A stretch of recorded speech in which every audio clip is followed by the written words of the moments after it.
नमस्कार, मैं हुआ खबर देख रहे हैं आप। मैं हूं आपके साथ सबा शाहिद शेख। हमारा खास कार्यक्रम सवाल तो बनता है में आपका बहुत बहुत स्वागत है। पटना की बांकीपुर विधानसभा सीट पर होने वाला उपचुनाव अब सिर्फ एक चुनाव नहीं बल्कि बिहार की राजनीति की नई परीक्षा बनता जा रहा है। एक तरफ बीजेपी ने अपने उम्मीदवार के तौर पर अभिषेक कुमार बंटी को मैदान में उतार दिया है, तो दूसरी तरफ जनसुराज के संस्थापक प्रशांत किशोर खुद चुनावी मैदान में उतरकर लगातार जनसंपर्क अभियान चला रहे हैं। लेकिन सबसे ज्यादा चर्चा महागठबंधन के अंदर बढ़ते मतभेदों की भी हो रही है। कांग्रेस ने साफ कह दिया है कि बांकीपुर उसकी पारंपरिक सीट रही है और इस पर उसका स्वाभाविक दावा बनता है। इतना ही नहीं, कांग्रेस ने बिना बातचीत के सीट पर दावा करने वाले सहयोगी दलों पर भी सवाल उठाए हैं। बिहार कांग्रेस के नेताओं के बयान अब सीधे तौर पर राजद की राजनीति पर निशाना माने जा रहे हैं। उधर राजद ने रेखा कुमारी गुप्ता को उम्मीदवार बनाया है, लेकिन इस फैसले पर पार्टी के अंदर भी असहमति की खबरें सामने आ रही है। ऐसे में सवाल उठ रहा है कि क्या चुनाव शुरू होने से पहले ही महागठबंधन की एकजुटता कमजोर पड़ रही है? क्या कांग्रेस की नाराजगी विपक्ष की चुनावी रणनीति पर असर डालेगी या फिर आखिरी समय में सभी दल एक मंच पर नजर आएंगे? इधर जनसुराज के प्रशांत किशोर लगातार पदयात्रा कर जनता के बीच पहुंच रहे हैं, जबकि बीजेपी भी संगठन के दम पर चुनावी तैयारी में जुटी हुई है। ऐसे में बांकीपुर का मुकाबला अब त्रिकोणीय होने की ओर बढ़ता दिखाई दे रहा है। 30 जुलाई को मतदान होना है और 3 अगस्त को नतीजे आएंगे, लेकिन उससे पहले सबसे बड़ा सवाल यही है, क्या बांकीपुर में कांग्रेस की नाराजगी महागठबंधन की मुश्किलें बढ़ाएगी या चुनाव से पहले सब कुछ सामान्य हो जाएगा? आज 3 बजे की डिबेट सवाल तो बनता है में इन्हीं सवालों पर चर्चा करेंगे। आपको बता देंगे जिस तरह से बार बार बांकीपुर सीट को लेकर चर्चाएं तेज है, क्योंकि बांकीपुर सीट जो है वो चर्चाओं के केंद्र में है। दरअसल बांकीपुर सीट जो है, यहाँ पे ये सीट नितिन नबीन बीजेपी के राष्ट्रीय अध्यक्ष के इस्तीफा देने के बाद जो है खाली हुआ। वो राज्यसभा में चुने गए, राज्यसभा सांसद बन गए और ये सीट जो है खाली हो गई। हालांकि इस सीट पर जो है अब उपचुनाव हो रहे हैं और उपचुनाव में जो है जेजेडी यानी तेज प्रताप की पार्टी, उन्होंने भी अपने उम्मीदवार उतार दिए हैं। प्रशांत किशोर जनसुराज पार्टी के संस्थापक, वो खुद मोर्चा संभाले हुए और खुद इस सीट पर जो है पटखनी देने के लिए बीजेपी को दावों के साथ मैदान में उतरे हैं वो, और ये पहला चुनाव है उनका जो वो लड़ रहे हैं खुद से। हालांकि किंग मेकर क्या खुद के लिए किंग बन पाते हैं, ये साबित कर पाते हैं? इन्हीं तमाम बातों पर विस्तार से चर्चा करेंगे। वहीं अगर बीजेपी की बात करें तो बीजेपी ने भी जो है बूथ लेवल के कार्यकर्ता को जगह दी है। अब इस पे भी तमाम तरह के सवाल बने हुए हैं। अब ये भी सवाल है कि क्या अजय जो हैं जिन्हें बीजेपी ने चुना है वो बीजेपी को अजय दिला पाएंगे? हालांकि 31 साल से ये सीट जो है बीजेपी के खाते में है। बीजेपी का कमल यहाँ पे 31 सालों से खिलता आया, इस वजह से भी इस सीट को लेकर दूसरी तरफ चर्चाएं तेज है। वही तीसरा रुख अगर बात करें तो तेजस्वी यादव की पार्टी आरजेडी की और कांग्रेस की बात करें तो दोनों का गठबंधन, महागठबंधन बिहार में तो है ही, लेकिन अब इस सीट को लेकर तमाम तरह की चर्चाएं तेज हो गई है, क्योंकि आरजेडी ने भी अपने उम्मीदवार उतार दिए हैं। हालांकि कांग्रेस की सहमति नहीं बनती हुई दिखाई दे रही है, इस तरह की भी चर्चाएं तेज है। हालांकि अब जब पहले चुनाव में अगर बात करें हम बिहार विधानसभा चुनाव की भी, तो वहां पे जब माहौल ठीक नहीं दिखा, ये फ्रेंडली फाइट का जो हो रहा था, फ्रेंडली फाइट, उसका असर कहीं ना कहीं ठीक नहीं दिखा। इस वजह से भी राजनीतिक विश्लेषकों का ये भी मानना है कि आरजेडी और कांग्रेस को, महागठबंधन को जो है अब ये फ्रेंडली फाइट से अलग हटके रणनीति पे काम करना चाहिए, एकजुट होना चाहिए। हालांकि ये बस एक सीट की बात है, लेकिन ये एक सीट महत्वपूर्ण इसलिए भी है क्योंकि 31 साल से जो है ये बीजेपी के खाते में, तो इस पर बीजेपी का कब्जा है। हालांकि अब तक ये सीट विपक्ष के पास नहीं आया है, 31 सालों में एक बार भी विपक्ष के पास ये सीट नहीं आया। इस वजह से भी इस सीट को लेकर चर्चाएं तेज है, तमाम तरह के सवाल जो है राजनीतिक गलियारों में उठ रहे हैं। आपको बता दें तमाम तरह की चर्चाएं तेज है और आज इन्हीं तमाम बातों पर विस्तार से चर्चा करेंगे। और इसके लिए हमारे साथ तमाम गेस्ट भी मौजूद है। हमारे साथ सोनाली आनंद जी, प्रवक्ता जनसुराज पार्टी मौजूद है। मनीष पांडे जी, प्रवक्ता बीजेपी हमारे साथ मौजूद है। शिखा सिन्हा जी, राजनीतिक विश्लेषक हमारे साथ मौजूद है। और आरजू खान जी, प्रवक्ता आरजेडी हमारे साथ है। आप सभी का बहुत बहुत स्वागत है। सबसे पहले आरजू खान जी का रुख कर लेंगे। आरजू जी, बांकीपुर सीट की बात करें तो सबसे पहले तो बहुत बहुत स्वागत है आरजू जी आपका। बांकीपुर सीट को लेकर तमाम तरह की चर्चाएं तेज है। अब आप लोग भी जो है अपने उम्मीदवार की घोषणा तो आप लोगों ने कर दी है। हालांकि राजनीतिक गलियारों में एक और चर्चा है कि कांग्रेस और आप लोगों में जो है सहमति नहीं बन पा रही है। अब इस बात की पुष्टि तो आप ही कर पाएंगे। ऐसी कोई बात नहीं है कि हमारे और उनके अंदर कोई सहमति नहीं बन पा रही है। एक नैरेटिव गढ़ने की कोशिश की गई है। जिन आदमी का ये बयान था, जिस प्रवक्ता का ये बयान था, उनका ये व्यक्तिगत बयान था, क्योंकि उन्होंने उनका अगर आप बनाया चलाइएगा तो खुद उन्होंने कहा कि मुझे ऐसा नहीं लगता, इस पे बात करनी चाहिए। और उनको शायद नहीं पता था, आला कमान ने उनको नहीं बताया, किसी तरह गलतफहमी के शिकार हुए। हम लोगों ने साफ तौर पर, जब हमारा प्रेस कॉन्फ्रेंस हुआ तो हम लोगों ने बैठ के ये तय किया, ये सवाल आए प्रेस कॉन्फ्रेंस में, मीडिया की तरफ से पूछा गया कि क्या महागठबंधन, तो साफ तौर पे ये कहा गया कि महागठबंधन के आला कमान से हमारी बातें हुई हैं। बातें करने के बाद देखिए, आईपी गुप्ता का भी अभी कल परसों बयान चल रहा था कि तेजस्वी जी ने उनको फोन किया था और इन्होंने कहा कि नहीं, ठीक है, हम आपका समर्थन करते हैं। तो इस तरह से आला कमान जो है, आप जो ऊपर के जो सर्वश्रेष्ठ लीडर होते हैं, एक दूसरे से बात कर चुके हैं। बात करने के बाद हमारा कोई कंफ्यूजन नहीं है। पिछली बार जिस तरीके से लगभग 50,000 के करीब हमको वोट मत जो प्राप्त हुए, उस हिसाब से फिर दोबारा हमारी वही चुनाव रेखा गुप्ता जी जो है वो बांकीपुर विधानसभा में मजबूती से लड़ रही है। बिल्कुल ठीक है आरजू जी, आपके पास लौटेंगे, विस्तार से चर्चा करेंगे। सोनाली आनंद जी भी जनसुराज पार्टी प्रवक्ता हमारे साथ है, तो उनका रुख करना चाहूंगी। सोनाली जी बहुत बहुत स्वागत है। सोनाली जी, आरजेडी की तरफ से तो देखिए ये तय हो गया अब कि महागठबंधन को लेकर जो सवाल उठ रहे थे, अब पूर्ण विराम उन्होंने लगा दिया है कि अब तक जो है जो गठबंधन को लेकर भी अटकलें हो रही थी तो सब ठीक है वहां पे। ऐसे में आप लोगों का क्या चल रहा है? जनसुराज पार्टी जो है एकदम जमीनी स्तर पर जुटी हुई है। आप लोग जो है वो लगातार लोगों से मिल रहे हैं, संदेश देने की कोशिश कर रहे हैं, मैसेज दे रहे हैं कि अगर प्रशांत किशोर को चुनेंगे तो क्या कुछ बदल जाएगा, असर होगा इसका कुछ?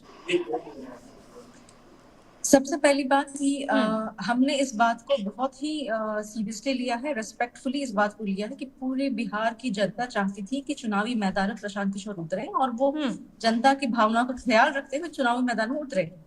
और दूसरी बात, कार्यकर्ताओं में से भी हमारे सारे कार्यकर्ताओं की यही इच्छा थी कि चुनावी मैदान में प्रशांत किशोर जी उतरे, और यही दोनों चीजों को मद्देनजर रखते ये चुनावी रण में उतरे हैं वो। और सबसे बड़ी बात, जैसा कि हम कह रहे हैं और बहुत लोग मानते भी हैं इस बात को, कि उनके जैसा विजनरी इंसान, उनके सशक्त नेता बिहार में तो आपको शायद नहीं मिले, लेकिन इंडिया लेवल पे भी अगर आपको गिने चुने नेता हैं जो प्रशांत किशोर के लेवल को कम्पीट करते हैं। तो इस तरीके से बिहार की जनता में उम्मीद तो बहुत बड़ी जागती है, और हम जो बदलाव की बात करते हैं, बदलाव यहाँ की जनता देखना चाहती है, क्योंकि 40 साल से एक परिवार के पास या फिर एक ही पार्टी के पास जो सीट रही है, उससे जनता को खासा कुछ लाभ नहीं मिला है। और इसीलिए वजह से जैसा कि ये प्रकृति का भी नियम है और जनादेश का भी कहना है एक तरीके से कि सत्ता में परिवर्तन होना चाहिए, क्योंकि जब एक पार्टी लगातार लंबे समय से एक ही सीट पे विराजमान हो तो इसे आप लोकतंत्र के कह लीजिए कि वो पार्टी, लोकतंत्र मजबूत नहीं होता है। कहीं ना कहीं जो लोकतंत्र की अपेक्षा है वो कॉम्प्रोमाइज यहाँ पे होती है। तो यही वजह है, इन्हीं अपेक्षाओं के साथ हम चुनावी मैदान में उतरे। और रही बात, आज तक जिस पार्टी ने उस सीट पे चुनाव लड़ा है, उन्होंने कभी भी आज तक जमीनी मुद्दों की बात नहीं की है, न जमीनी मुद्दों को सुधारने की बात की है। और हम राजनीति वहीं से शुरू करते हैं, क्योंकि वो लोगों की जिंदगी को प्रभावित करता है। तो यही अंतर है हम में और उनमें। वो ऊपर से नीचे देखते हैं, हम नीचे से ऊपर देखते हैं, और हमारा स्ट्रैटेजी, हमारी रणनीति और हमारा एजेंडा सब कुछ नीचे से ऊपर होता है। क्योंकि लोकतंत्र में जो हम अंत्योदय की बात करते हैं या फिर किसी भी तरीके की प्रिंसिपल की बात करते हैं, वो नीचे से शुरू होता है, अंतिम व्यक्ति से शुरू होता है। और यहाँ पे क्या है कि सारी चीजें जो हमारी करंट इन गवर्नमेंट पार्टी जो रूल कर रही है, वहां आपने देखा होगा सारी चीजें ऊपर से आती, डायरेक्शन ऊपर से आती, पॉलिसी भी ऊपर से आती है, और जब नीचे तक वो पहुंचते हैं जनता को कुछ भी मिलता ही नहीं है। तो ये हम राजनीति की दिशा को चेंज करने की बात कर रहे हैं, लोगों में एक नया उत्साह भरने की बात कर रहे हैं, और लोगों को एक नई उम्मीद नजर आ रही है प्रशांत किशोर में। और हमें लगता है कि ये क्योंकि एक सीट की बात है, और जिस भय को दिखा के सत्ता आई है बिहार के केंद्र में, बिहार पे राज्य करने, लालू राज का डर दिखा के या जंगल राज का डर दिखा के। जनता खुद अभी देख रही है कि अभी भी बिहार की स्थिति जंगल राज से कम नहीं है। यहाँ पे प्रशासन ही, ऑफिसर्स ही जंगल राज चला रहे हैं। बट सोनाली जी, अगर खासा बांकीपुर सीट की बात करें तो ये तो 31 साल से बीजेपी के ये खाते में, 31 साल से बीजेपी के पास, ये तो आप क्या जंगल राज का डर दिखाएंगे? जैसे मैंने कहा कि एक पार्टी के पास सीट रहा और उन्होंने एक ही नैरेटिव गढ़ा है 40 सालों में, 30 सालों में, कि ये भाजपा का गढ़ है। और पिछले 20 सालों से बात कर ले, 30 सालों की बात कर ले, तो वहां पे जंगल राज को हमेशा कहीं ना कहीं बीजेपी प्रमोट करती आई है और उसका भय दिखा के सीट अपने हाथ लेती रही है। जो कि मैंने कहा ये इसलिए हो पाया क्योंकि आज तक कभी भी मजबूत विपक्ष अवेलेबल नहीं था बिहार में। और आपने कहा भी कि ये जो इलेक्शन है ये दो कोनों का नहीं है, दो केंद्रों का नहीं, ये त्रिकोणीय हो रहा है। बिल्कुल। और ये वजह है कि जनता को एक ऑप्शन मिल रहा है, एक सशक्त ऑप्शन मिल रहा है, ईमानदार ऑप्शन मिल रहा है। जनता उस विश्वास करेगी। बिल्कुल ठीक है। सोनाली जी, आपके पास लौटेंगे, आरजू जी आपसे भी जवाब लेंगे, लेकिन एक एक रिएक्शन पहले सबसे ले लेते हैं। मनीष पांडे जी का रुख करना चाहेंगे, प्रवक्ता बीजेपी, वो भी हमारे साथ है। मनीष जी, बहुत बहुत स्वागत है। मनीष जी, प्रत्याशी आप लोगों के बीच चुने जा चुके हैं। 31 साल से जो सीट आप लोगों के पास है, बीजेपी की गढ़ मानी जाती है, इस बार भी कायम हो पाएंगे ना उससे बचाने में?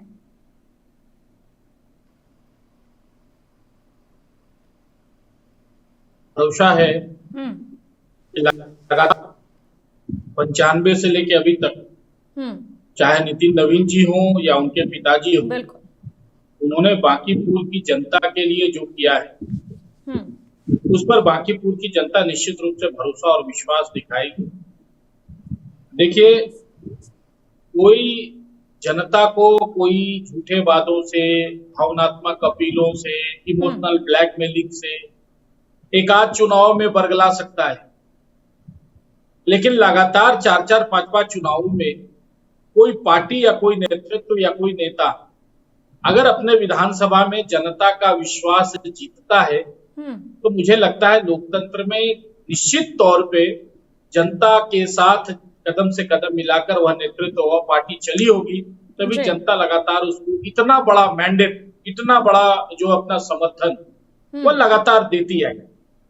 अब कुछ तो लोग कहेंगे, लोगों का काम है कहना, क्या फर्क पड़ता है उससे। किसी को राजनीतिक जो अपना प्रोटोकॉल है वो निभाना है, तो किसी को राजनीति में बने रहने के लिए, सरवाइव करने के लिए, खबरों में बने रहने के लिए, या कहिए तो देश भर से कुछ हासिल करने के लिए चुनाव लड़ना है। सबको पता है कि बांकीपुर का परिणाम क्या आने वाला है।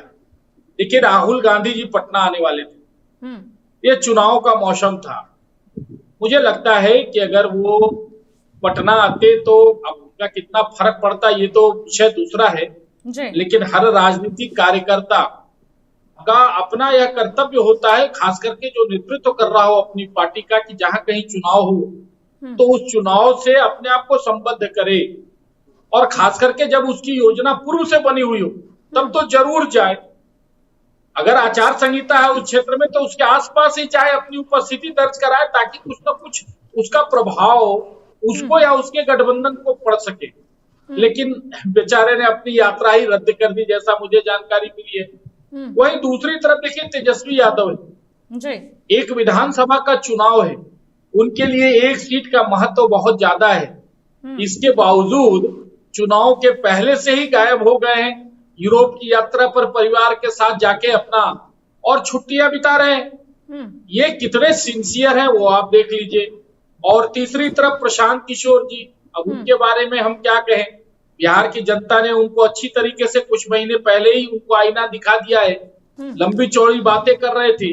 और मैं तो लगातार उनको और उनके प्रवक्ताओं को देखता हूं तो मुझे एक बात का आश्चर्य होता है कि बिहार में 243 विधानसभा की सीटें हैं, 243 विधायक चुने जाते हैं, लेकिन उनके प्रवक्ता और वो ऐसे दलील दे रहे हैं, ऐसे पक्ष रख रहे हैं जैसे कि एक सीट पर अगर बांकीपुर की जनता ने प्रशांत किशोर को जिता दिया तो प्रशांत किशोर बदलाव की वो बयार लाएंगे जो 242 विधायक नहीं कर पाए, चाहे वो राजद के विधायक रहे हो, चाहे कांग्रेस के विधायक रहे हो, सीपीआई, सीपीआईएमएल के विधायक रहे हो, या सत्ता सारी किसी दल के विधायक रहे हो। मतलब तो इतने मनीष जी, गुणवान प्रशांत है। किशोर तो खुद कह रहे हैं ना ये बात कि अगर वो जीत जाते हैं, विधायक बन जाते तो सब विधायकों पर भारी पड़ेंगे। वो खुद वो तो बयान दे रहे हैं। ये अक्ल उनको, जब आम चुनाव हो रहा था 243 सीटों पर, उस समय ये अक्ल उनको नहीं आया था। उस समय चुनाव क्यों नहीं लड़ गए थे? उस समय ही लड़ना चाहिए था ना, जब बिहार में इसी बदलाव की बात वो कर रहे थे। और जब उनको ये चुनावी राजनीति में आना था, उन्होंने तय कर रखा था, तो उनको उसी समय चुनाव लड़ जाना चाहिए था। लेकिन देखिए, सच्चाई यह है कि प्रोफेशनली मैं उनका बड़ा सम्मान करता हूं, इसलिए उनके लिए कोई ऐसे शब्दों का प्रयोग नहीं करूंगा, लेकिन वो प्रोफेशनली पॉलिटिकल जो उनका जो व्यवसाय है, वो उसके बड़े माहिर खिलाड़ी हैं। और उनको हार जीत से कोई फर्क नहीं पड़ता। उनके लिए महत्वपूर्ण यह है कि लाभ किधर है और नुकसान किधर है। आपने देखा होगा, आम चुनाव के समय भी उनके ऊपर रुपया लेकर उम्मीदवार उतारने के आरोप लगाए। उनके दफ्तर में कई लोगों ने, उनके पुराने लोगों ने उन पर आरोप लगाया। और चुनाव के समय जब खर्च कर रही थी पार्टी, उनकी इतनी लंबी चौड़ी खर्च, तो उस पर भी जब सवाल उठे तो उन्होंने कहा कि देश में उनको देने वाले बहुत लोग हैं, जिनके लिए वो काम करते हैं, वो देते हैं। तो मुझे लगता है कि अभी भी चुनाव लड़ रहे हैं, देने वाले देंगे ही उनको। भाई, उनके शुभचिंतक इतने सारे लोग हैं, जीत हार तो वो बांकीपुर की जनता तय करेगी। और सबको पता भी है कि क्या तय करेगी। ठीक है मनीष जी, लौटेंगे लेकिन आपके इसी पास। बहाने चुनाव में उनको जहां अपने कार्यकर्ताओं में थोड़ा सा मोबिलाइजेशन आ जाएगा, वही देश वाले कुछ ना कुछ दे भी देंगे। लौटेंगे, जवाब भी लेंगे और विस्तार से आपसे बात भी करेंगे इस पे। तो हमारे साथ हमारे बिहार ब्यूरो चीफ मुकेश कुमार जी भी जुड़ चुके हैं, तो एक बार उनका भी रुख कर लेते हैं। एक एक रिएक्शन लेने के बाद सबसे वापस आप लोगों के पास लौटेंगे। मुकेश जी, बहुत बहुत स्वागत है आपका। मुकेश जी, जिस तरह से अब ये जो लड़ाई है, बांकीपुर हॉट सीट बन गई है, तमाम तरह की चर्चाएं तेज है। तेज प्रताप यादव ने भी उम्मीदवार उतार दिए हैं, हालांकि आरजेडी ने भी उम्मीदवार उतार दिए हैं, बीजेपी की तरफ से भी उतार दिए, जनसुराज पार्टी की तरफ से प्रशांत किशोर खुद है। समीकरण कैसा बनता हुआ दिखाई दे रहा है, क्योंकि आप जमीनी हकीकत को बहुत करीब से देख रहे हैं, क्या समीकरण बन रहा है यहाँ पर?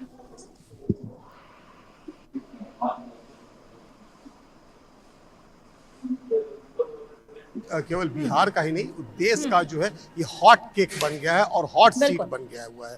क्योंकि ये जो है, ये सीट जो है वो नितिन नवीन का सीट है, और नितिन नवीन जो है अभी राष्ट्रीय अध्यक्ष हैं। यूं कहें कि मोदी के जो है वो ये चूंकि अभी बॉस हैं, और उनकी जो सीट अभी खाली है, तो जाहिर सा बात है कि वो हॉट केक है। लेकिन जो सबसे बड़ा जो यहाँ समीकरण है, विपक्षी पार्टियों को इन पे अभी जो है इस पे मंथन करने की जरूरत थी। विपक्षी पार्टियों को, आपको याद होगा कि बंगाल चुनाव में जो ये विपक्षी पार्टियों की बड़ी करारी हार हुई। 2025 में बिहार विधानसभा का चुनाव हुआ, उसमें भी जो है वो विपक्षी पार्टियों की बहुत करारी हार हुई।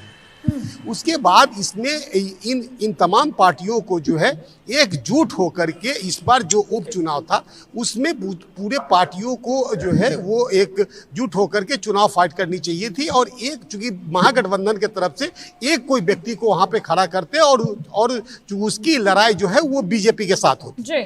जो दूसरी बात यह है कि तमाम विपक्षी पार्टियों के अंदर इतना अंतरकलह है कि आप देखेंगे कि ये चूंकि आरजेडी ने जैसे ही चूंकि रेखा गुप्ता को वहां से नॉमिनेट किया है, उसके बाद कांग्रेस के अंदर खलबली मची। सवाल उठता है कि जब 2025 में बिहार विधानसभा का चुनाव हुआ, उसके बाद से जो है जब सीटें कम आई तो फिर नेतृत्व पर सवाल उठने लगा। उसके बाद फिर जो है सो पार्टी के अंदर जो है इस बात का खलबली होने लगा कि हमको कांग्रेस के साथ होनी नहीं चाहिए थी, हमको जो है सो आरजेडी के साथ होनी नहीं चाहिए थी। इसके लेकर के अंतर ये कलह होने लगा। तो इन चीजों पे इस बार जो उपचुनाव हो रहे थे, इसमें अपनी दावेदारी प्रस्तुत करने के लिए, अपनी दावेदारी को मजबूत करने के लिए और उस सीट पर किला फतह, देखिए चूंकि ये बात तो तय है चूंकि सवाल कि वो सीट जो है वो आज से नहीं, 5 टर्म से वो वहां पर नितिन नवीन है।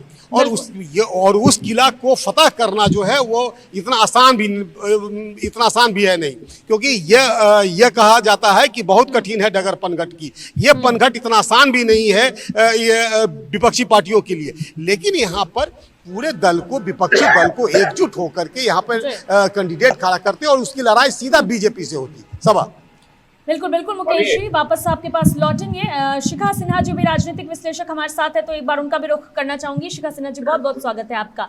कैसा समीकरण बन रहा है इस सीट पर? 31 साल से जो सीट बीजेपी के पास है, प्रशांत किशोर अपने अलग दावे कर रहे हैं, चाहे महागठबंधन हो या प्रशांत किशोर हो, कोई भी खिसका पाएंगे इस सीट को अपनी ओर?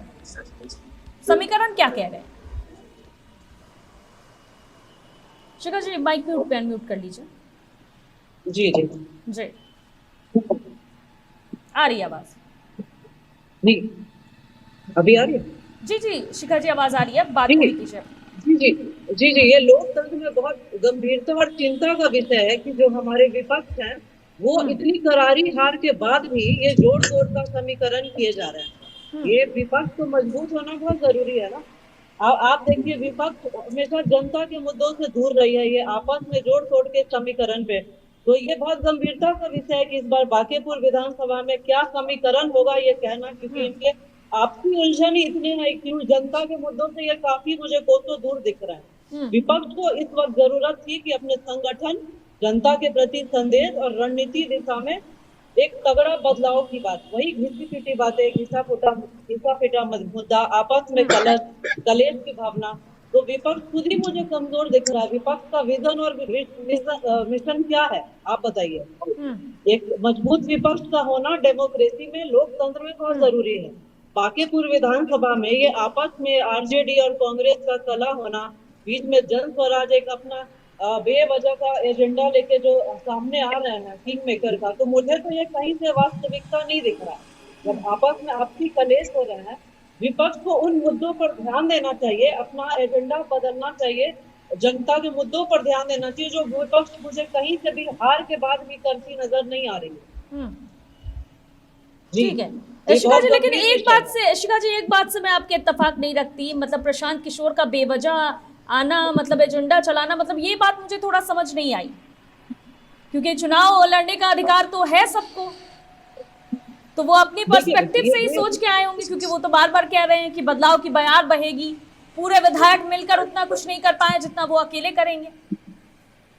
देखिए, तो ये बेबुनियादी बात है जो लास्ट चुनाव में, आप बंगाल चुनाव, असम चुनाव और जो बिहार का चुनाव के नतीजे के बाद यदि वास्तविकता पर बात करनी चाहिए ना, बीजेपी नितिन नवीन तक ही नहीं, उनके पिताजी तक सभी वे क्षेत्र रहा है बांकीपुर विधानसभा। तो ये जो भी जोड़ तोड़ की राजनीति है, जोड़ तोड़ की राजनीति से दूर, और मुझे लगता है जनता के मुद्दों से ये विपक्ष, जितने भी विपक्ष हैं वो सब भटके हुए हैं, कोई भी असली मुद्दों पे नहीं। विपक्ष को अपना एजेंडा और अपने विजन और मिशन क्लियर है ही नहीं, मुझे किसी का भी विजन और मिशन क्लियर नहीं होता है। ये कहाँ से जोड़ तोड़ की समीकरण, कैसे सीट बनाए, कैसे कायस वोट को वहां पर प्लेस करें, तो वहां पे आरजेडी एक रेखा गुप्ता जी को प्लेस कर दिया, तो ये बड़ा ही गंभीर विषय है कि यहाँ समीकरण मुझे कहाँ जाता दिख रहा है या गड़बड़ दिख रहा है। विपक्ष को पहले अपने रूट लेवल पर काम करना चाहिए और अपनी नीति को बदल देना चाहिए। संगठन की जो अभी तक नीति चली आ रही है उसको बदल के देखें इतने साल के फेलियर के बाद, क्योंकि डेमोक्रेसी के लिए विपक्ष का मजबूत होना बहुत जरूरी है। अगर हम किसी पे उंगली उठाते हैं, जी बिल्कुल शिखा जी, आप बहुत बड़े सवाल उठा रही हैं, तो एक बार इनका भी रिएक्शन ले लेते हैं। सोनाली जी, लौटेंगे आपके पास। सबसे पहले आरजू जी का रुख करना चाहूंगी। आरजू जी बहुत देर से अपनी बात रखना चाह रहे हैं। आरजू जी, ये कैसे आरोप लग रहे हैं? अगर बीजेपी प्रवक्ता की तरफ से, सत्ता पक्ष की तरफ से बात करें तो भी वही आरोप आप लोगों पर, जनसुराज पार्टी की तरफ से वही आरोप कि 31 साल से आप लोग उस सीट को अपने पाले में नहीं ले पाए, अब कैसे ले पाएंगे? आरजू जी, माइक म्यूट पे है, शायद अनम्यूट कर लीजिए।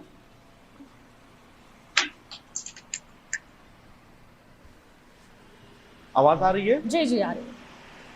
हाँ, देखिए जब देश के प्रधानमंत्री जब आकर कोई चौक चौराहा ढूंढते हैं और फिर कहते हैं कि आप मुझे चौराहे पे लाके खड़ा कर दीजिएगा, तो जनता देश की ना सच मान ही लेती है। जिस तरीके से मेक इन इंडिया कहा गया, स्किल इंडिया कहा गया, डेवलप इंडिया कहा गया, बहुत हो गई महंगाई की बात, अब की बार मोदी सरकार कहा गया, काले धन वापस आने की बातें हुई, बुलेट ट्रेन चलाने की बातें हुई, तो जब देश के प्रधानमंत्री इस तरीके की बात करते हैं ना तो लोग सच मान ही जाते हैं। वही हुआ है बांकीपुर विधानसभा के अंदर। पहले पिताजी बोलते थे, पिताजी के बाद फिर उनके पुत्र बोलने लगे। लेकिन जहां तक विपक्ष की बात है, मैं आपको बता दूं कि ये कल से नैरेटिव जो चलाया जा रहा है परसों से 2 दिनों पहले से, मैं उस पर पूर्ण तरीके से विराम लग चुका है। एक आशीष नाथ तिवारी जी के बयान को लेके पूरे पार्टी को, पूरे विपक्ष को लामबंद, मतलब गलत स्ट्रेटेजी के हिसाब से एक तरीके का नैरेटिव सेट किया जा रहा है। मैं यहां पर बैठ के उसका खंडन करता हूं। आशीष नाथ जी अच्छे नेता है। जब हमारी जब बैठक हुई, जब अनाउंसमेंट हुआ, तो ये सारे सवाल आए जो कि मैंने पहले भी कहा, और हमने कहा कि आला कमान से बात हो गई है। क्या किसी आला कमान ने बिहार के प्रदेश अध्यक्ष से लेकर राष्ट्रीय अध्यक्ष तक क्या किसी ने कुछ कहा है? नहीं कहा है। मुख्य प्रवक्ता ने कुछ कहा है? नहीं कहा है। ये सारी बातें चली, लेकिन नैरेटिव बनाया जाता है। जहां तक रहा मामला, पिछले बार 50,000 के करीब मत पाई थी रेखा गुप्ता जी, और एक मजबूत दावेदार से हमको शिकस्त भी मिली थी। इस बार मामला दूसरा है, और कोई भी चुनाव इस लोकतंत्र के अंदर लड़ता है जिस तरीके से बार बार सोनाली जी कहती हैं कि कोई मुद्दे बिना मतलब मुद्दों के लड़ा जाता है चुनाव बाकी को, तो मैं आपको इनको बता दूं कि बिना मुद्दों के कोई भी पार्टी नहीं जाती है, चाहे वो आपकी पार्टी हो, चाहे विपक्ष का कोई हो, चाहे सत्ता पक्ष का कोई। बिना मुद्दे को कोई नहीं जाता। नहीं तो 2 करोड़ किसी को मत नहीं मिलते। लगभग बिहार प्रदेश के अंदर 2 करोड़ सिर्फ राष्ट्रीय जनता दल को वोट मिले हैं, और ये वोट लगातार बढ़ रहे हैं। रही हार और इस पे समीक्षा, तो इस पे हमारी समीक्षा होती रहती है, लेकिन इस बार हम बहुत मजबूती से, बहुत अच्छे तरीके से बांकीपुर विधानसभा को लड़ रहे हैं। और मैं उसमें एक चीज और ट्विस्ट कर देता हूं आपको। जी बिल्कुल, आप माने न माने, मैं यकीनी तौर पे कह रहा हूं कि भारतीय जनता पार्टी जब हमारा सामने से मुकाबला नहीं करती है, तो प्रशांत किशोर पांडे जैसे सरीके चीजों को लेकर आती है। और वही 2025 के चुनाव में हुआ, वही बांकीपुर विधानसभा में हो रहा है, क्योंकि भारतीय जनता पार्टी को कहीं ना कहीं ये लग रहा है कि इस बार नितिन नवीन जी नहीं है, और ये त्रिकोणीय लड़ाई जो दिखाने की कोशिश की जा रही है, वो इसीलिए दिखाने की कोशिश की जा रही है कि राष्ट्रीय जनता दल की रेखा गुप्ता किसी तरह वहां से हार जाए और ये चुनावी समीकरण त्रिकोणीय न बन पाए। इसकी वजह से उनका सहारा लिया गया है। और सबसे बड़ा मेरा काउंटर सवाल है, और मैं उम्मीद करूंगा कि दोनों प्रवक्ता इस सवाल का जवाब देंगे, और आपकी विश्लेषक भी। जब अमित शाह के कहने पर national vice president Janata Dal United के प्रशांत किशोर पांडे को बनाया गया, तो क्या उनको बिहार के लोगों की चिंता नहीं थी? ये किस तरीके का नैरेटिव आप सेट करना चाहते हैं? आप तो शासन में थे, सत्ता में थे, भारतीय जनता पार्टी और जनता दल यूनाइटेड की सरकार थी, और लगभग आप 2 सालों तक रहे नेशनल वाइस प्रेसिडेंट बनकर, तो आपको बिहार की चिंता क्यों नहीं सताई? तो इस बिहार प्रदेश के लोग जानते हैं कि पार्टियां विचारधारा के ऊपर चलती है, पीआर एजेंसीज के हिसाब से नहीं चलती है। और भारतीय जनता पार्टी का जो झूठ है, जो भ्रम है, वो गुस्सा है लोगों के अंदर। जिस तरीके से जिसके चेहरे पर इलेक्शन लड़ा गया, उसको मुख्यमंत्री नहीं बनाया गया, उसको सीएम नहीं बनाया गया, इलेक्टेड नहीं सेलेक्टेड तरीके से भारतीय जनता पार्टी के सीएम बने हैं, तो लोगों में वो आक्रोश है। और जो महिलाओं के खाते में 10,000 रुपए, एक छोटा सा करके, जिस तरीके से महिलाओं के खाते में 10,000 रुपए आपने डाले, और हालत ये हुई कि आपको इलेक्शन जीतने के लिए बिहार के पूरे खजाने को खाली करना पड़ा। 3,662 करोड़ कॉन्टीजेंसी फंड, जिसको हम आपातकाल फंड कहते हैं, जिसका आर्टिकल 267 में जिक्र है। न बिहार प्रदेश में बाढ़ है, न सुखाड़ है, न आपात की स्थिति है। आपने दिए 1,90,000 महिलाओं के खाते में, आपने नहीं डाले हैं।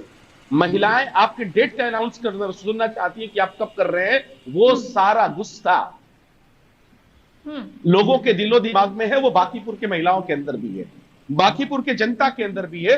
इसलिए मैं कह रहा हूं कि इस बार बांकीपुर विधानसभा का चुनाव राष्ट्रीय जनता दल जीतेगी। ठीक है आरजू जी, लौटेंगे आपके पास। सोनाली जी, इस बार जो है बांकीपुर का चुनाव जो है वो आरजेडी जीतेगी। अब आप लोग लगातार सवाल भी उठा रहे हैं कि 31 साल से कुछ कर नहीं पाया विपक्ष, उस सीट पे बीजेपी के पास ही है। तो आरजू जी ने दावा कर दिया कि अब जो है इस बार जीतेगी, आरजेडी के पास ही आएगी ये सीट।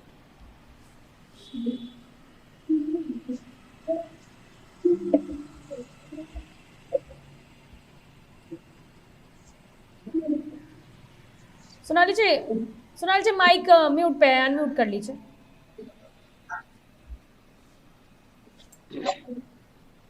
सोनाली जी, आवाज आ रही है आपको? सोनाली जी, कोई तकनीकी खराबी है, तब तक आप चेक कर लीजिए एक बार। तब तक मनीष जी का रुख कर लेते हैं, उनसे रिएक्शन ले लेते हैं। मनीष जी, कुछ कहना चाह रहे थे आप? इत्तेफाक नहीं रख रहे क्या इन दावों से? ये देखिए अभी कि एक हमारे सिलसिला जो है बांकीपुर सीट को लेकर चल रहा है, वहीं आगे चलते आ रहा था। अब जब उम्मीदवार बदले हैं तो हो सकता है कि इस बार पासा पलट जाए। तो चलिए, दिल को खुश रखने को ख्याल ये गालिब, ये ख्याल अच्छा है। मैं तो आसिफ भाई को यही बोलूँ, क्योंकि मैं उनको कह रहा हूँ, मैं जनसुराज के प्रवक्ता को यह बात इसलिए नहीं कह रहा कि पिछली बार लगभग 7700 वोट जनसुराज के प्रवक्ता को आया था। वैसे प्रशांत जी तब भी मुझे लगता है कि बांकीपुर विधानसभा के आसपास ही रहते थे, उनका जो सेंटर था वो वही था, लेकिन उसका प्रभाव नहीं पड़ सका। इस बार उम्मीदवार है, देखना है कितना बड़ा प्रभाव पड़ता है। लेकिन पिछली बार प्रशांत जी ने कहा था कि जेडीयू को अगर 25 सीटें तक आ गई तो मैं राजनीति से संन्यास ले लूंगा। इस बार शायद उनको कहना चाहिए कि अगर मैं हार जाऊं गया तो राजनीति से संन्यास ले लूंगा। हालांकि उनके राजनीति में रहने नहीं रहने का कोई खास फर्क बिहार की राजनीति को नहीं पड़ने वाला। अब मैं आरजू भाई के बयान पर आता हूँ। उन्होंने कहा कि आशीषनाथ तिवारी जी ने जो कहा उसका केंद्रीय नेतृत्व में बैठकर समाधान निकाला। अरे भैया, आप रूम में बात करते हैं, क्या करते हैं नहीं करते हैं, प्यार मोहब्बत की बातें करते हैं, लड़ते हैं, झगड़ते हैं, क्या करते हैं, ये दुनिया क्या जानती है। अभी तक तो हमने कोई साझा बयान पूरे एनडीए महागठबंधन के किसी भी नेताओं का नहीं देखा कि नहीं रेखा गुप्ता जी हमारे उम्मीदवार हैं और हमारे कार्यकर्ता जो है वह जो है इस बात का आह्वान करते हैं कि सारे कार्यकर्ता मिलकर चुनाव जिताएं रेखा गुप्ता को। वह नहीं किया। राहुल गांधी बिहार का दौरा पर आ रहे थे, उन्होंने अपना दौरा रद्द कर दिया। मैसेज बड़ा स्पष्ट है, उससे साफ पता चलता है। और सबसे बड़ी बात है कि इनके नेता ही अभी उपस्थित नहीं है। जो इनका नेतृत्व है वह खुद उपस्थित बिहार के अंदर नहीं है। तो वह बताता है कि कितने यह राजनीति में चुनाव में सीरियस है और इस चुनाव को कितना सीरियस ले रहे हैं। चौथी बात है, यह 10 प्रकार के आरोप लगा रहे हैं। भाई, यह आरोप तो आपने अभी आम चुनाव में भी कुछ महीने पहले लगाया था। बिहार की जनता को आप कह रहे हैं कि 10,000 रुपए में हमने खरीद लिया बिहार के वोटरों को। यह बिहारी के वोटरों का अपमान है। मैं सबसे पहले तो इस बात पर आपत्ति जताता हूँ कि आप जो है अपनी योग्यता तो साबित नहीं कर पाए बिहार के वोटरों के सामने और उनके बिहार के में जवाब देना चाहूंगा। एक एक करके यह बिल्कुल आपत्तिजनक बयान है। चौथी बात मैं यह कह रहा हूँ कि देखिए, ये जो कह रहे हैं कि नरेंद्र मोदी जी चौक चौराहे पर आके खड़े होकर बोल देते हैं और जनता उस पर विश्वास कर लेती है, या फिर एक बार ये ऐसा करके जनता को या तो समझ नहीं पाए हैं या उनको बेवकूफ बनाने का प्रयास कर रहे हैं। ऐसा नहीं होता कि लगातार चुनाव में जनता किसी एक व्यक्ति पर भरोसा करती है और हर चुनाव में पिछले चुनाव से ज्यादा वोट देती है। पिछली बार मात्र 41%, 2026-25 के चुनाव में 41% ही मतदान हुआ था, लेकिन जीत का अंतर जो था वो पिछले हर चुनावों से ज्यादा था। ये मैं आपको जानकारी दे देता हूँ। तो बांकीपुर हमारा भारतीय जनता पार्टी की जितनी भी सीटें हैं उनमें सबसे पक्की, और यहाँ पर हमारे कार्यकर्ता ही नहीं, हमारे वोटर भी कार्यकर्ता, और नितिन नवीन जी जो हमारे राष्ट्रीय अध्यक्ष है, पार्टी ने उनको एक बड़ा सम्मान दिया है। और इस विधानसभा में उनके पिताजी के समय से उनका लगभग हर घरों से व्यक्तिगत रिश्ता रहा है। उन्होंने घर घर जाकर काम किया है और योजनाएं लाई है। बड़े बड़े नालों को रोड का रूप दिया गया है, उसको ऊपर रोड बनवाकर, तो विकास किया है बांकीपुर में। इसीलिए ये सारी बातों को, और मुझे तो आश्चर्य लगता है आरजू भाई चुप है। भाई, प्रशांत जी कहते हैं कि मैं जीत जाऊंगा तो ऐसे कर दूंगा, यानी कि बिहार के सारे 242 जो विधायक हैं जो चुन कर गए हैं विधानसभा में, सारे निकम्मे हैं क्या? उसमें आपकी पार्टी के भी हैं, मेरे पार्टी के भी हैं, विपक्ष के सारे विधायक निकम्मे हैं। चलिए मनीष जी, किसी चीज में तो आप चाह रहे हैं कि जेडीयू और बीजेपी साथ साथ चले। आरजू जी देखिए, चलिए कोई एक ही बात है, लेकिन कम से कम चाह रहे हैं कि इसमें आप दोनों की राय सेम हो। नहीं, मैं 10 सेकंड मुझे देखिए, मैं तो सिर्फ यह कहना चाह रहा हूँ कि प्रशांत किशोर इतने काबिल व्यक्ति हैं जिनको पिछली बार जनता ने कितना आशीर्वाद दिया ये सबके हाल में कुछ महीने पहले, और अब वो खुद उतर कर चुनाव में और कह रहे हैं कि एक सीट मैं जीत जाऊंगा तो बिहार में परिवर्तन ले आऊंगा।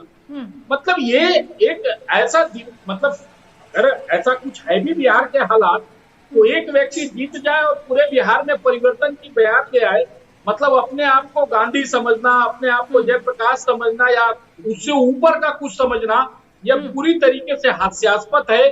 या तो उस व्यक्ति को जमीनी हकीकत पता नहीं है, या सिर्फ और सिर्फ प्रोपेगेंडा की राजनीति कर वह व्यक्ति आज यहाँ तक पहुंचा है। ठीक है मनीष जी, सोनाली जी लौटेंगे आपके पास। आरजू जी छोटा सा कमेंट, फिर मुकेश जी का रुख करना चाहूंगी। देखिए, सबसे बड़ी बात है जिस तरीके से मनीष जी ने कहा कि ये कुछ कहते भी नहीं, मनीष जी ने कहा कि ये कुछ कहते भी नहीं है। अरे जैसे आप जानते हैं वैसे हम भी जानते हैं प्रशांत किशोर जी को, तो उनके बारे में हम लोग बहुत सीरियस नहीं होते हैं, क्योंकि हमको पता है कि उनकी आइडियोलॉजी कुछ है ही नहीं है, सिर्फ किसी तरह राजनीति में आना है और पैसे कमाना है। मैंने तो सवाल किए और उस सवाल का अभी तक मैं सोचूंगा कि जवाब मिल जाए कि जब अमित शाह के कहने पे 2 साल के लिए नेशनल वाइस प्रेसिडेंट बने, और ये खुद उन्होंने कहा कि अमित शाह जी ने कहा है, और आप उसको बयान को चला भी सकती हैं, तो आपको बिहार और बिहारियों को देखना चाहिए था, उनके मर्म को समझना चाहिए था, लेकिन आपने समझाया नहीं। तो बिहार की जनता जानती है, इसलिए बिहार की जनता उनको लगभग 242-43 सीटों में जितने पर भी वो लड़े, उसमें से 95% सीटों पर उनकी जमानत जब्त हो गई।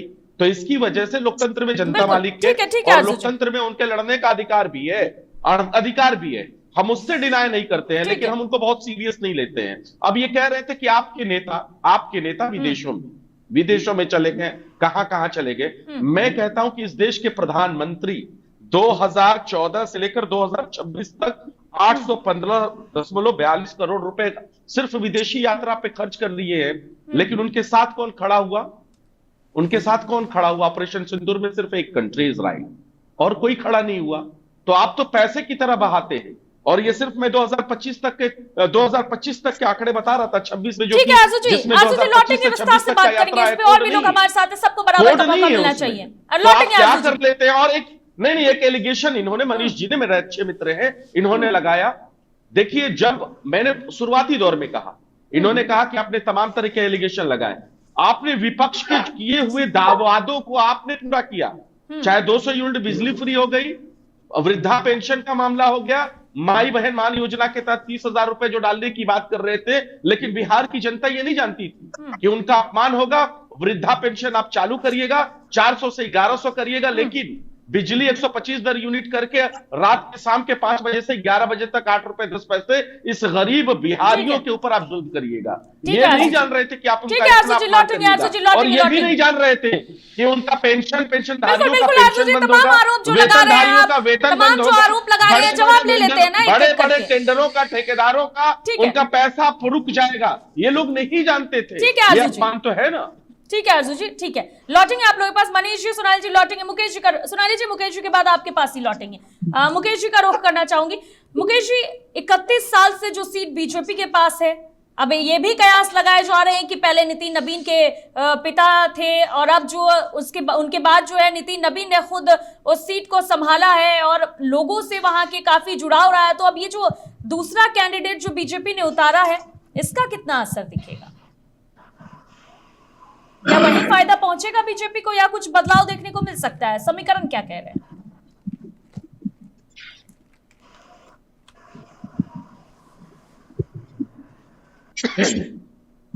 क्योंकि बांकीपुर जो है वो 5 टर्म से जो है वहाँ पे नितिन नवीन का कब्जा रहा है, यूं कहे कि बीजेपी का कब्जा रहा है वहाँ। अभी अभिषेक कुमार बंटी को जिन्होंने उतारा है वो नितिन नवीन के बहुत करीबी है, वो युवा मोर्चा के नेता भी रहे हैं, वो ये नितिन नवीन के उनसे जो है वो घरेलू रिश्ते हैं, और इसके लेकर के बांकीपुर सीट पर नितिन नवीन को लेकर के वहाँ के जो मतदाता हैं उनसे उनको डायरेक्ट का ये मतलब लगाव है। दूसरी बात है कि आज जिस तरीके से आपने देखा होगा कि प्रशांत किशोर जी जनसंपर्क अभियान में निकले थे, वार्ड नंबर 29 में गए, वार्ड नंबर 35 में गए, तमाम लोगों ने उन्हें पूरे तरीके से समर्थन करने का भी वादा किया। और चूंकि मतदाताओं को समझना बहुत ही मुश्किल होता है सभा, क्योंकि मतदाता कब किस समय जो है वो रुख अपना बदल दे कहना बहुत मुश्किल है। गिरगिट का रंग भी जो है वो समझना बहुत जो है वो मुश्किल हो जाता है, क्योंकि मतदाताओं का रुख जो है वो आप नहीं समझ सकते, चाहे कोई भी नहीं समझ सकता है।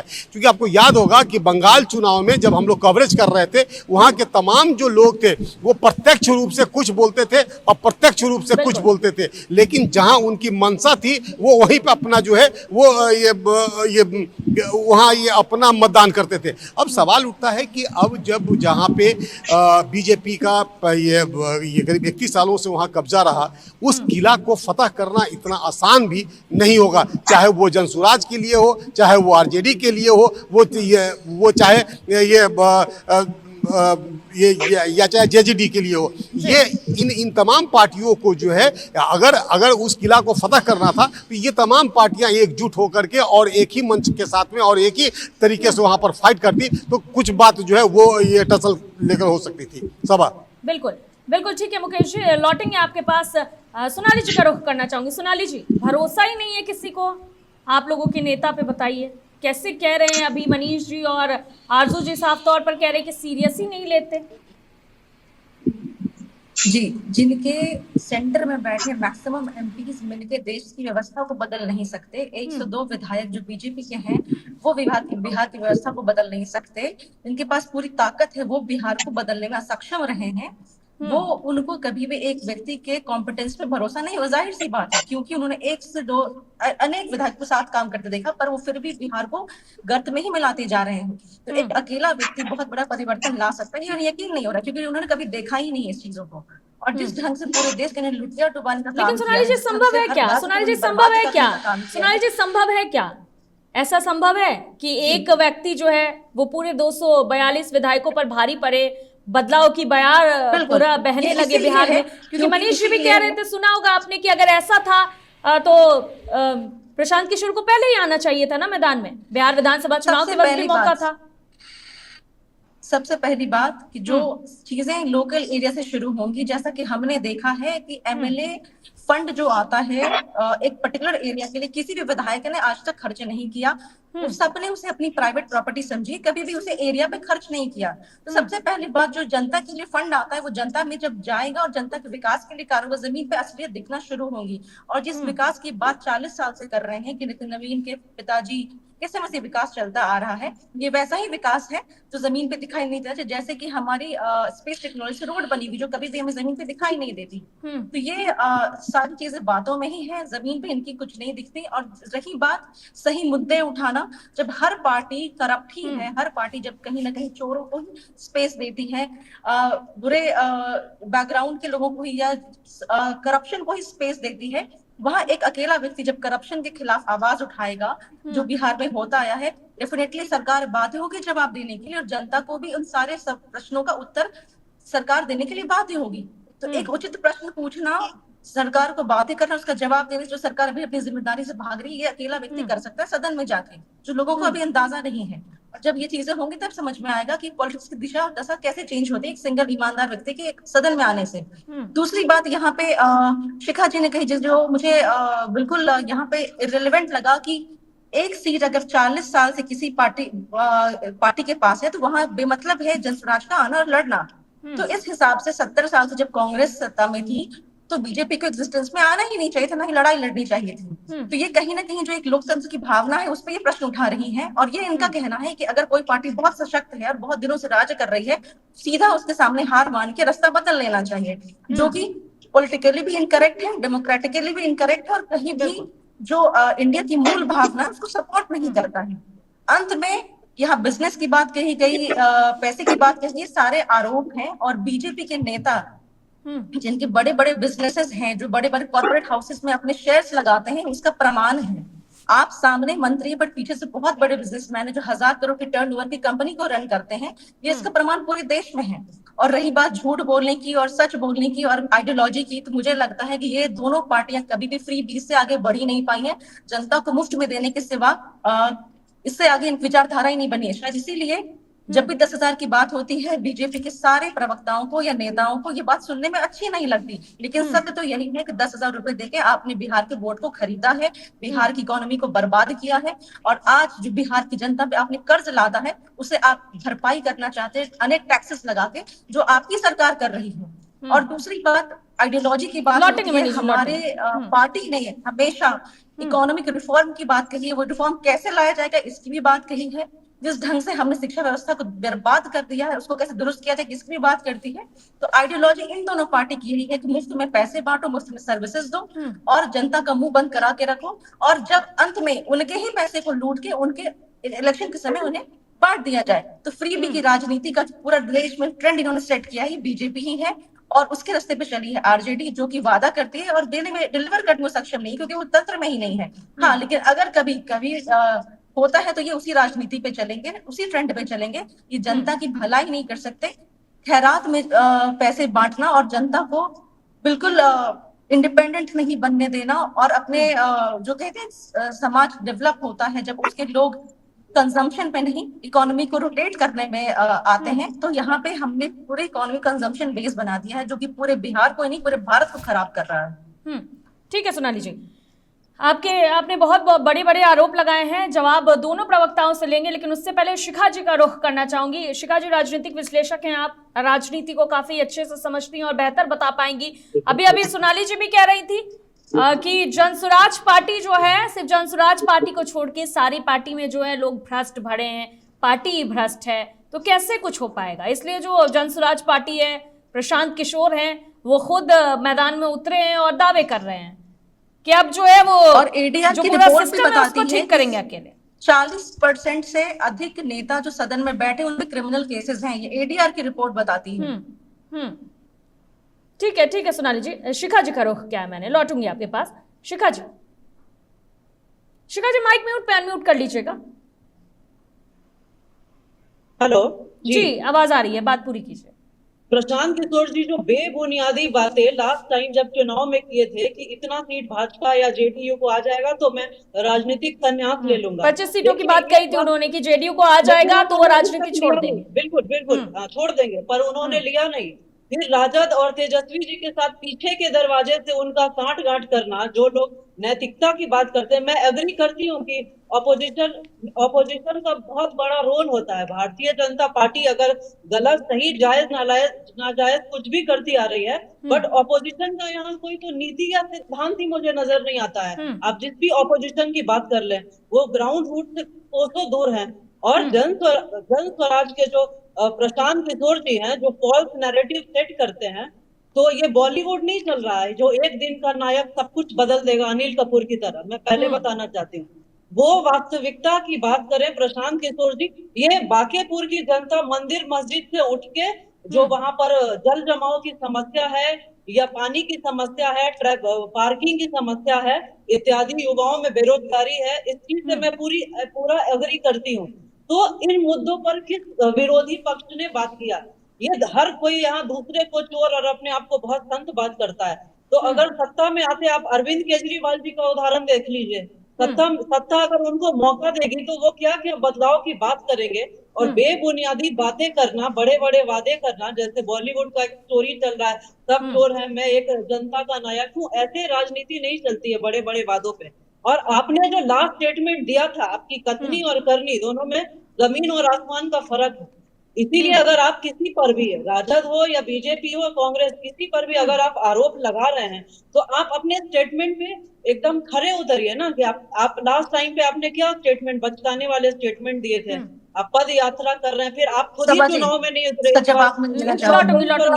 बांकेपुर विधानसभा में आ गए। तो वो उनके पीछे में किसका दिमाग है, वो क्या जोड़ तोड़ की राजनीति करते हैं, वो लास्ट टाइम कुछ करते हैं, इस टाइम का स्टेप आप देखिए, दोनों के स्टेप जो भी उन्होंने कदम उठाए में जमीन आसमान का फर्क है। ठीक है शिखा जी। मनीष जी, बार बार वही आरोप, अब तो आरजेडी और जनसुराज भी एक ही आरोप लगा रही है, खजाना खाली कर दिया आप लोगों ने। बताइए, महिलाओं को इतना पैसा दे दिया क्या आप लोगों ने चुनाव के वक्त में?